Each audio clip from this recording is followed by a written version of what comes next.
Assim diz o Senhor: Tu, porém, permaneces naquilo que aprendeste e de que foste inteirado, sabendo de quem o aprendeste, e que desde a infância sabes as sagradas letras que podem tornar-te sábio para a salvação pela fé em Cristo Jesus. Toda a Escritura é inspirada por Deus e útil para o ensino, para a repreensão, para a correção, para a educação na justiça, a fim de que o homem de Deus seja perfeito e perfeitamente habilitado para toda boa obra. Se você puder ficar com a sua Bíblia aberta, nós vamos precisar de alguns outros versículos que estão aqui nesse capítulo, dentro de alguns instantes. Eu gostaria, irmãos, de começar então a nossa reflexão dessa manhã com uma pergunta que tem um fundo histórico.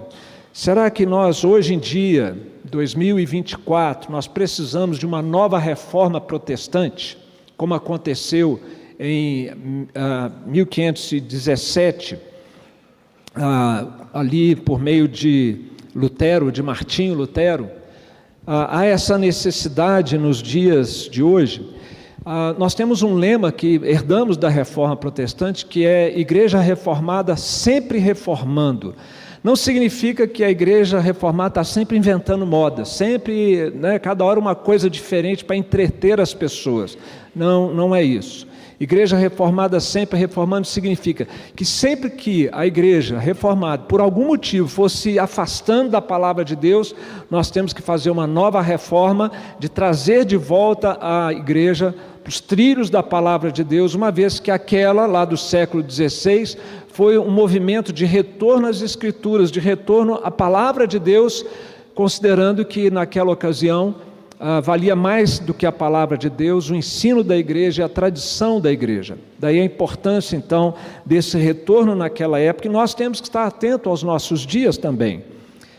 Temos sido alertados por mestres da palavra de Deus nos dias de hoje, que sim, nós precisamos de uma reforma, não para recuperar aquelas mesmas doutrinas do século XVI, que hoje parecem estar mais bem consolidadas, como por exemplo, a Bíblia é a regra de fé e prática, a autoridade máxima das nossas vidas, a nossa consciência está cativa da palavra de Deus.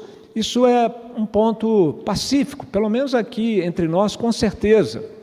Mas o que temos sido alertados, que é preciso uma nova reforma, num certo sentido, nos nossos dias, é quanto à suficiência da Bíblia Sagrada.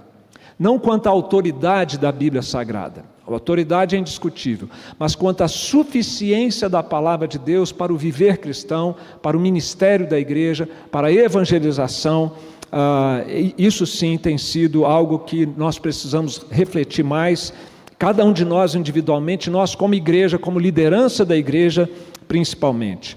Como é que se dá o processo de mudança na vida do crente?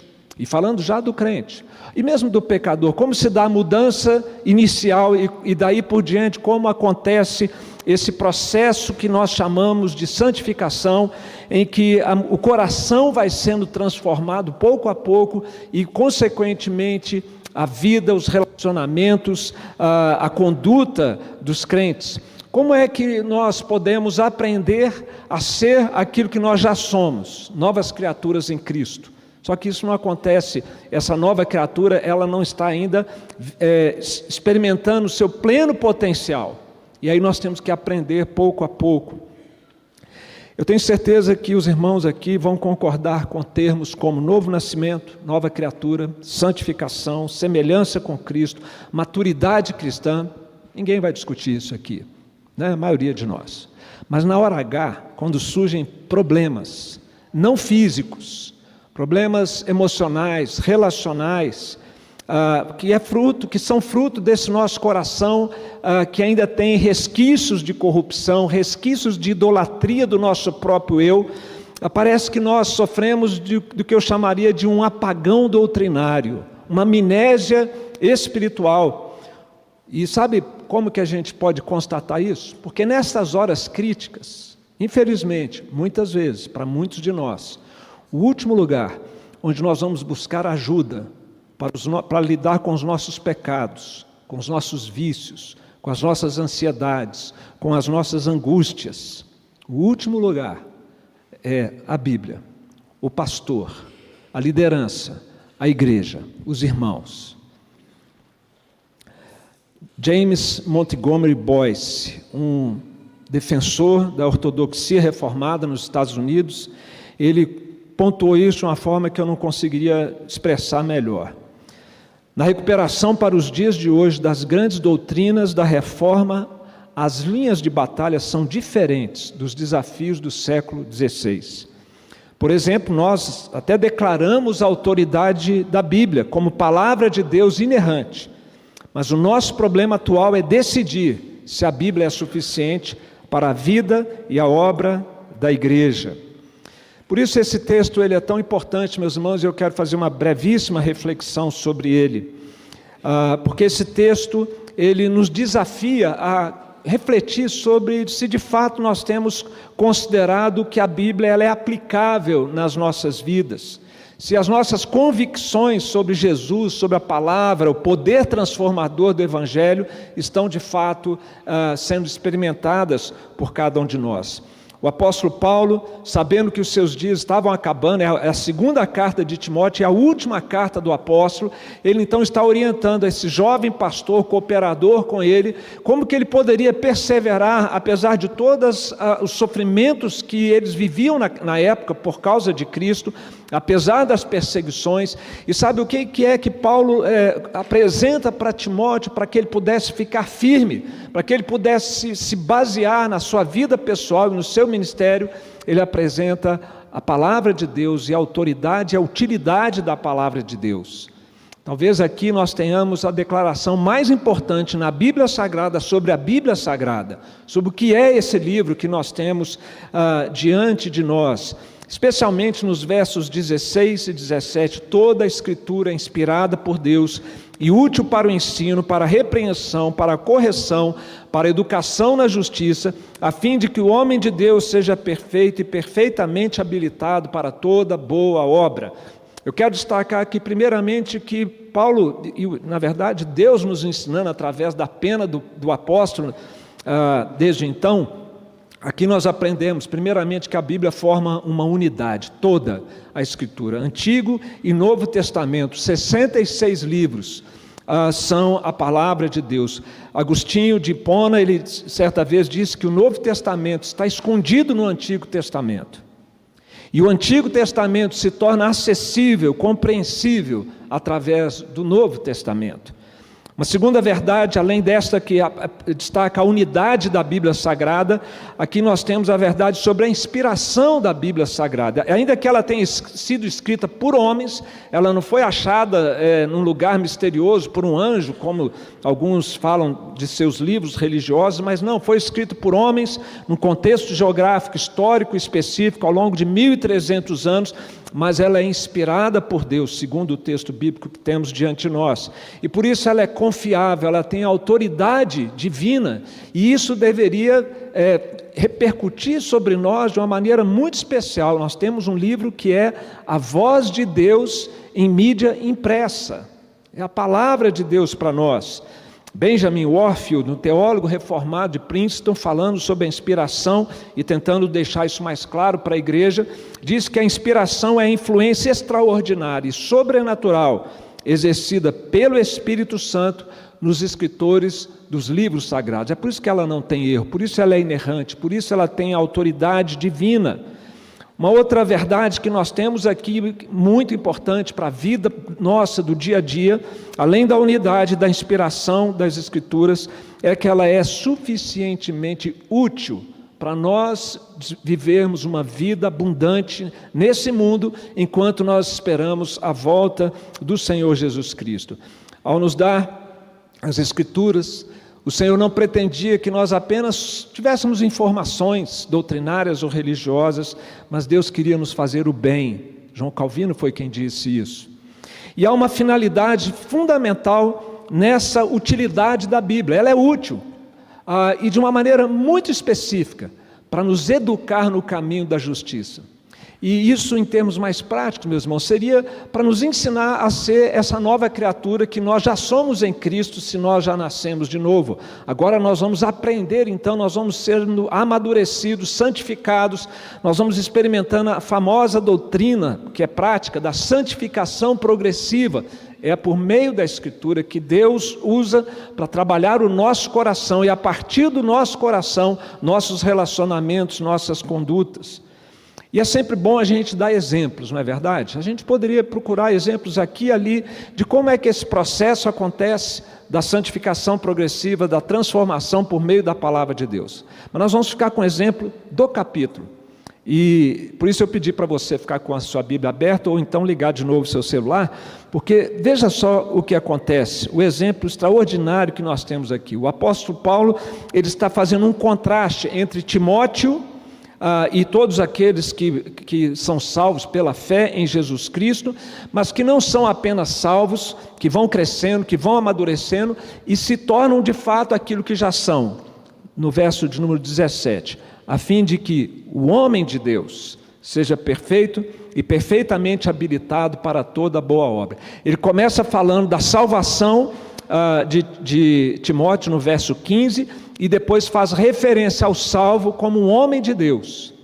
Mas veja o contraste que Paulo fez neste capítulo entre aqueles que são homens de Deus e aqueles que são homens difíceis, de tempos difíceis, como os que eles já viviam e que nós estamos experimentando. No verso 1, sabe, porém, isso, nos últimos dias sobrevirão tempos difíceis. Os últimos dias são o período compreendido entre a primeira vinda de Jesus e a sua segunda vinda. Portanto, eles já estavam vivendo os últimos dias, nós estamos vivendo os últimos dias, cada vez mais perto do dia do Senhor, o dia derradeiro desses últimos dias. E o que a palavra de Deus nos diz aqui, nos faz uma descrição de como a vida iria se tornar cada vez mais terrível nesse mundo, à medida em que o amor por Deus e pelo próximo fosse esfriando, a maldade se multiplicando. E aí nós temos aqui então uma descrição de uma turminha barra pesada desse período dos últimos dias. São 28 marcas desses últimos dias, dos moradores, da população desses últimos dias. Eu quero destacar apenas algumas. A primeira marca que eu quero destacar é aquela que fala dos avarentos. Nos últimos dias os homens serão avarentos, vão ter uma relação desequilibrada com dinheiro, com bens, com consumo. É familiar isso para vocês? Seja na vida pessoal, na vida de colegas de trabalho, da família? A sexta marca que está aqui, desobedientes aos pais, relacionamentos terríveis na família, também é algo que você tem alguma familiaridade por experiência própria ou por pessoas relacionadas com você. A 12ª marca, sem domínio de si, pessoas escravizadas por vícios, por compulsões, irascíveis, que não conseguem controlar suas emoções. É algo que também você já viu isso. A 18ª, mais amigos dos prazeres que amigos de Deus, o hedonismo, as pessoas que vivem de balada em balada, de segunda a segunda, procurando anestesiar as suas ansiedades e preocupações com uma busca desenfreada pelo prazer. É comum, isso é familiar aqui em Brasília. A 20ª marca que nós temos aqui, de homens que conseguem cativar mulherinhas, homens imorais, adúlteros, e essas mulherinhas, a próxima marca, sobrecarregadas de pecados, mulheres e conduzidas de várias paixões, mulheres imorais. Nós estamos falando de um outro mundo ou nós estamos falando do mundo como nós o conhecemos, irmãos? E esse tipo de situação, como é que isso pode mudar? O pastor Timóteo, agora um homem salvo, agora um homem de Deus, ele não nasceu assim, homem de Deus. Provavelmente ele fez parte de algumas dessas marcas aqui, pegando as primeiras. Quem sabe Timóteo era alguém com dificuldades na sua vida pessoal também, egoísta talvez, avarento talvez, jactancioso, quem sabe até se jactando, se vangloriando da sua pureza ética, né, como alguém influenciado pelo judaísmo. quem sabe vícios morais, mas como é que ele se tornou esse homem de Deus? E como é que pessoas assim, como descritas nessas 28 marcas terríveis, se tornam homens e mulheres de Deus? A resposta está no texto diante de nós. É a palavra de Deus. Só a Bíblia é suficiente para mudar corações. Existem outros recursos para mudar comportamentos, mas para mudar a alma, para mudar lá dentro, na raiz do nosso ser, é só a palavra de Deus, sob a ação do Espírito Santo, na vida daqueles que já foram regenerados graças à obra do Senhor Jesus Cristo. São as sagradas letras que podem tornar-te sábio, como diz o apóstolo, são as Escrituras. E por que esse livro tem essa utilidade sobrenatural e transformadora? Porque todo ele converge para uma pessoa, a pessoa de Jesus Cristo. São as Escrituras que falam de Jesus, que falam da sua obra restauradora. Jesus não veio apenas para salvar a gente e levar para o céu, mas para restaurar-nos à imagem e semelhança de Deus.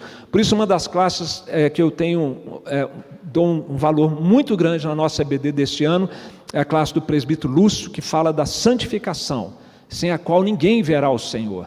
Uma vez salvo, agora nós precisamos aprender a nos santificar para encontrarmos com o Senhor. Esta palavra tem este poder único, meus irmãos. Por isso o autor de Hebreus diz que a palavra de Deus é viva e eficaz, e mais cortante do que qualquer espada de 2 gumes, e penetra até o ponto de dividir alma e espírito, como se isto fosse algo divisível.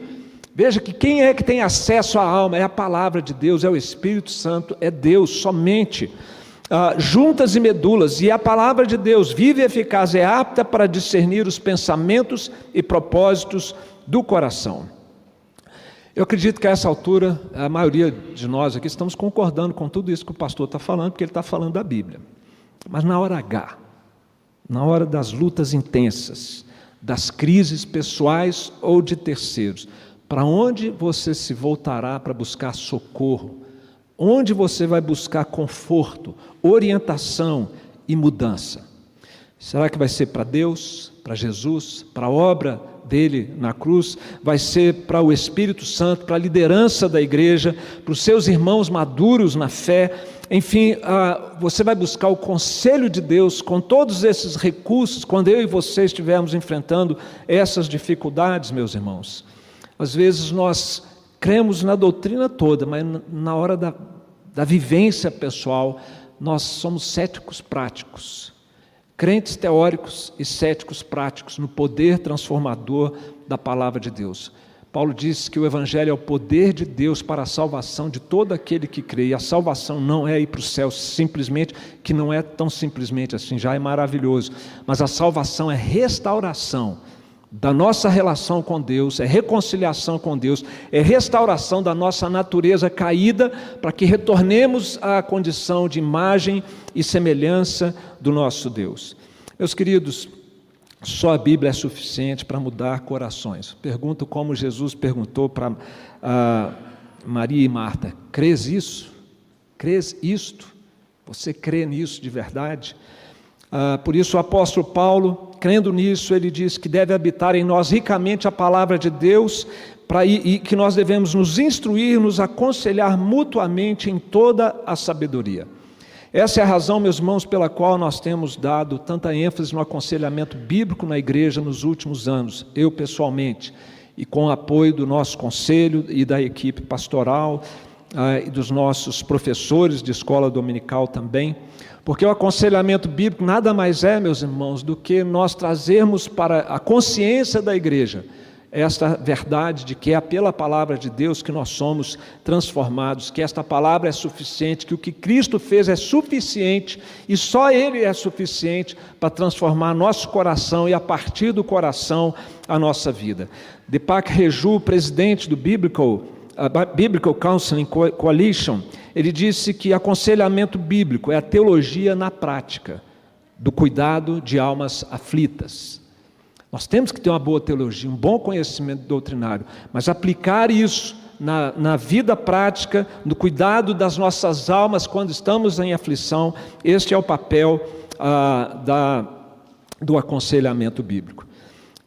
Eu tenho o privilégio, meus irmãos, de servir a essa igreja já por 22 anos, esse é o 22º ano, o 5º ano como pastor titular da nossa igreja, ou efetivo, como é o termo mais apropriado, e eu tenho então procurado, me preocupado em instruir a igreja, orientar a igreja para a necessidade de nós desenvolvermos uma cultura de mutualidade entre nós, na qual o aconselhamento bíblico faça parte vital da nossa comunidade, da nossa vivência como igreja. E desde 2021, com o apoio e com a orientação do nosso conselho, nós temos tomado uma série de iniciativas.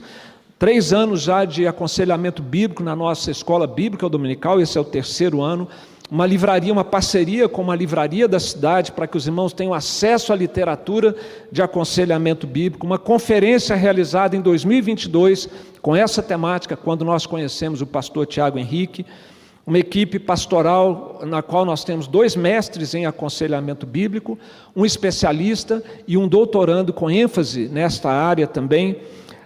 Temos no 3º andar novo agora 8 gabinetes pastorais para aconselhamento bíblico na igreja, 2 salas de aconselhamento bíblico para que os membros se aconselhem uns aos outros, uma parceria com a ABCB, a Associação Brasileira de Conselheiros Bíblicos.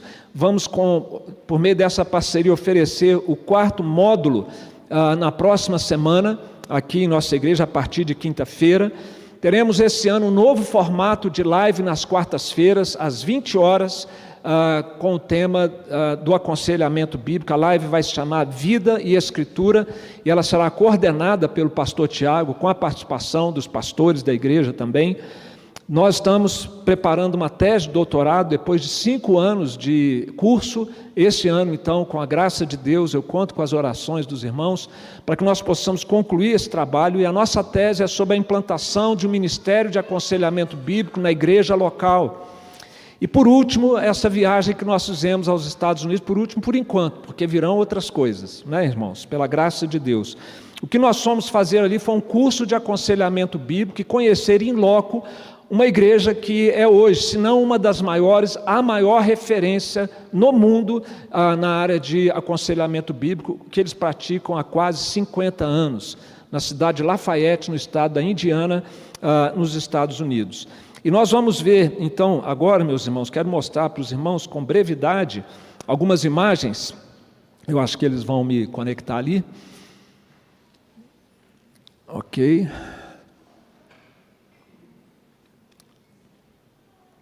Nessas imagens eu quero então compartilhar com os irmãos um pouquinho do que nós pudemos fazer ali nesta viagem, que foi uma viagem a serviço do reino de Deus, para o bem da nossa igreja.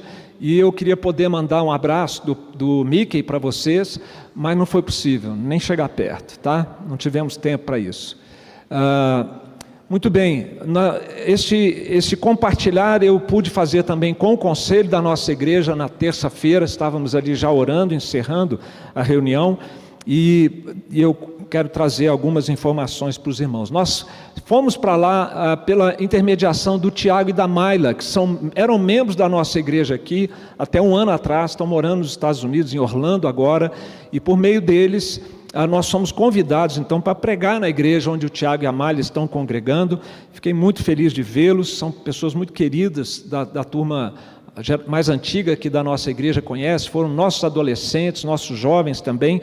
Isso em Orlando. E em Indianápolis, próximo já à igreja, nós somos acolhidos também pela Carlinha e pelo Maurinho. A Carlinha foi membro aqui, irmã do Tiago, membro aqui da nossa igreja também. O Maurinho era membro da primeira de Belo Horizonte. E lá na cidade de Lafayette nós ficamos hospedados na casa do Landon e da Brianna, esse casal simpático aqui mais à frente. Portanto, toda a parte de hospedagem nós tivemos esses anjos aí nos acolhendo em toda a viagem. Atrás do casal nós temos o Roberto, que é irmão do Francisco Luz, que deve estar por aqui, está aqui sentado na frente, e o Carlitos, da segunda igreja da Presbiteriana do Guará 2, e aquele lá da ponta foi meu roommate, meu colega de hospedagem, o pastor Matthew, nesses dias. E nós então fomos para a cidade de Lafayette, onde aconteceu o treinamento anual deles em aconselhamento bíblico, na igreja Faith Baptist Church, cujo pastor Steve Viers, esse senhor aqui, que tem sido uma bênção, tem vários livros escritos, e nós pudemos inclusive conversar com ele em alguns momentos durante a conferência. Essa foto com essas coisinhas brancas aí é porque estava começando a nevar, e depois da reunião que nós tivemos com o pastor auxiliar dele, que é esse mais aqui da ponta, pastor Aaron Burke, nós fomos então já voltando, e nós, só para os irmãos verem aí o que nós enfrentamos.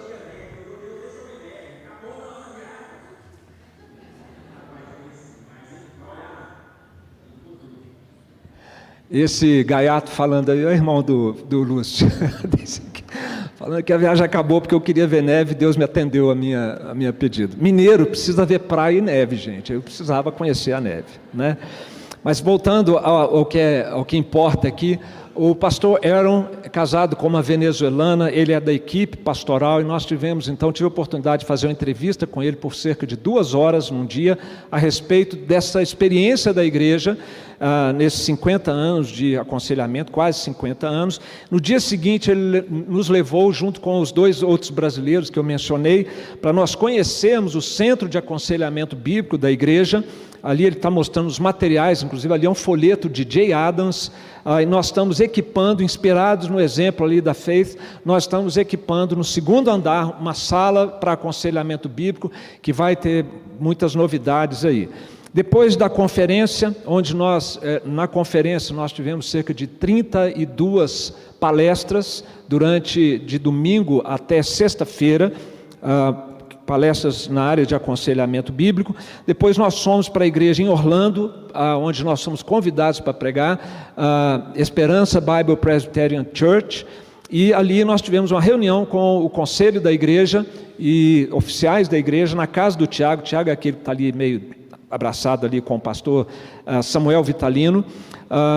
Esse conselho agora é o conselho onde o pastor Augusto Nicodemos está também fazendo parte agora, desde terça-feira passada. Eu conversei com ele, falei: reverendo, eu prego no domingo, o senhor chega na terça e conserta as bobagens, tá bom? Combinado? E ali nós pudemos, então, e por que houve essa reunião? Porque eles estão extremamente interessados em aconselhamento bíblico, e sabendo que eu estava indo para essa conferência e o que nós estamos começando a fazer aqui na igreja, eles quiseram conhecer um pouco mais, saber um pouco mais sobre aconselhamento bíblico, estão muito motivados agora a seguir por esse caminho também. Pregamos então ali no domingo, no culto, na escola bíblica dominical, e também falamos para as crianças da igreja, no Vinde Meninos deles lá, tivemos um momento muito agradável também. Eu quero encerrar, meus irmãos, falando das bênçãos que esta viagem e esses contatos podem resultar aqui para a vida da nossa igreja. Primeiramente, como seu pastor titular dessa igreja, eu pude receber ferramentas, instruções para ser o melhor conselheiro bíblico aqui em nossa igreja. Então, certamente, o conteúdo da conferência será muito útil no meu ministério aqui. Também haverá uma grande utilidade do que eu vi, da entrevista, de literatura que eu adquiri lá, para a tese que nós temos que entregar até o final de outubro, no Centro Presbiteriano Andrew Jumper, da nossa denominação. Uma outra bênção que nós temos, irmãos, é que a partir desse módulo que eu fiz lá, eu posso agora dar mais alguns passos. Há um processo para uma certificação internacional pela ACBC, que é a associação deles de conselheiros bíblicos nos Estados Unidos. Uma outra possibilidade que está já com algumas coisas para acontecer seria uma parceria provável entre a nossa igreja e a Faith Baptist Church. Por exemplo, material que eles têm de treinamento específico para conselheiros, de 11 semanas, há uma promessa, inclusive, de que nós vamos poder traduzir e utilizar esse material aqui, e eu vou convidar um dos pastores da igreja para falar ao nosso conselho numa reunião online, para que a gente possa conversar melhor sobre essa eventual parceria. E também, por último, nós fizemos um contato com a Biblical Counseling Coalition, que eu mencionei há pouco, e para uma possível conferência internacional deles no Brasil, e nós seremos uma cidade, uma igreja candidata a sediar esse evento. Tem mais gente querendo trazer esse evento, mas nós vamos conversar com o conselho também, vamos caminhar nessas conversas para, quem sabe, acontecer aqui em nossa igreja. Então vejam que foi uma viagem que não apenas trouxe um excelente conteúdo para o nosso ministério, mas que abre um leque muito grande para nós caminharmos e evoluirmos na nossa compreensão do que é o aconselhamento bíblico, e principalmente para que nós possamos entender e viver cada vez mais e melhor que o conselho de Deus é o que nós precisamos para todas as questões existenciais da nossa vida, e nós temos isso à nossa mão. Meus queridos, essa é a palavra então que eu gostaria de compartilhar com os irmãos. Agradeço o apoio do nosso conselho, as orações da igreja. Eu, sem nenhuma demagogia, eu nunca me senti numa viagem tão abençoado, tão conduzido por Deus, todas as coisas encaixando de uma maneira muito especial. Encontrar o irmão do presbítero Lúcio, que é o outro Lúcio, tá, irmão? Esse aqui é o Francisco Lúcio. Foi uma bênção, foi realmente muito bom você estar no meio de todos aqueles estrangeiros lá, encontrar um brasileiro e a gente poder ficar junto, foi muito